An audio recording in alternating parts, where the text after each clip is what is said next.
जी फैसलाबाद जाओ तो रस्ते के अंदर शाहकोट आउंदा है ते शाहकोट का अड्डा है। एक बजुर्ग है ते लाल जी रंग दी ओदी दाढ़ी है ते अद्धी रात का वेला है 1 बजे का टाइम ही ते बैठा है ते पंजाब पुलिस पुछदी है बजुर्गो किधर आए हो ते किवें आए हो। ये बाबा कहंदा है बेटा मैं लइए चौक आजम तो आया वहां इत्थे मेरा बेटा रहिंदा है ते मैं अपने बेटे नूं मिलना चाहना वा ते मैनू बस ने लेट कर दी है मैनू बस ने देर कर दी है ते हुण ये कहन लगे पुलिस वाले की आंदे ने बाबा जी अगर बेटे का नंबर है वे ते दसो। नंबर मिलाया गया ते बाप गल करदा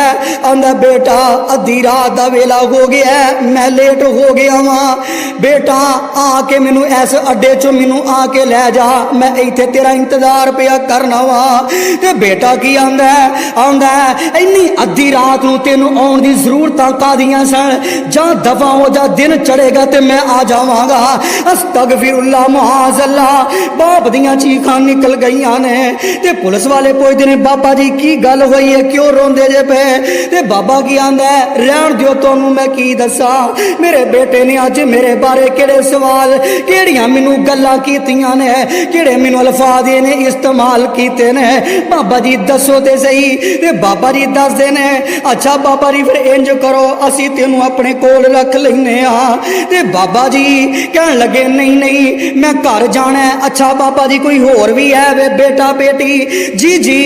मेरी एक बेटी है वो भी इत्थे करीब ही रहिंदी है ते बाए पुलिस वाले कहंदे ने इंज कर पापा बेटी दा नंबर ही दस दे अज धीआं नाल नफरतां करदे हो धीआं नाल तुसी दिल दे अंदर बुगज रखदे हो मत्थे वट पा लेंदे हो बेटे मापियां दा इन्ना ख्याल नहीं रखदे जिन्नियां धीआं मापियां नाल मुहब्बतां करदियां ने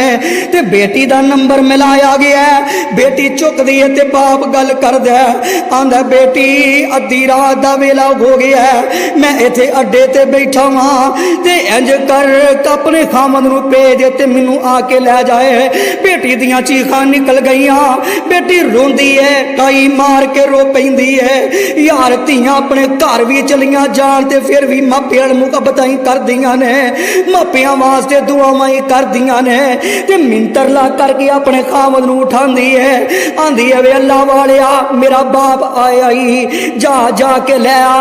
उठाया गया वो आ गया ते बेटी चलदी कदी सेम दी अंदर कदी इधर चलदी है कदी इधर चलदी है ते बेटी इन्नी परेशान है बेटी आंदी है पता नहीं मेरे अबू जी ने खाना भी खादा है कि नहीं पता नहीं मेरे बाप ने रोटी खादी है कि नहीं। अल्लाह दी कसमें धीआं ते इन्नियां मुहब्बतां करदियां नहीं धीआं नाल मुहब्बतां करया कर धीआं नाल प्यार करया कर क्योंकि नबी पाक भी अपनी धीआं नाल बड़ियां मुहब्बतां करदे सन अपनी धी फातिमा दा उठ के मेरे महबूब इस्तकबाल करया करदे सन अपनी बेटी दी पेशानी ते बोसा देंदे हत्ता कि मैं भी पढ़े अपनी बेटी दा हाथ पढ़ के हत्ता ते भी बोसा देंदे ओ यार ऐ धी है ते हत्ता कि ए धी ने अपने खावन नूं मजबूर करके उठा दिता है ये पापा चला गया यार इस तो वध के मापे नफरत केड़ी हो सकती है। दुआ करया कर अल्लाह पाक अज दे नौजवानों नूं हिदायत अल्लाह अता कर देवे।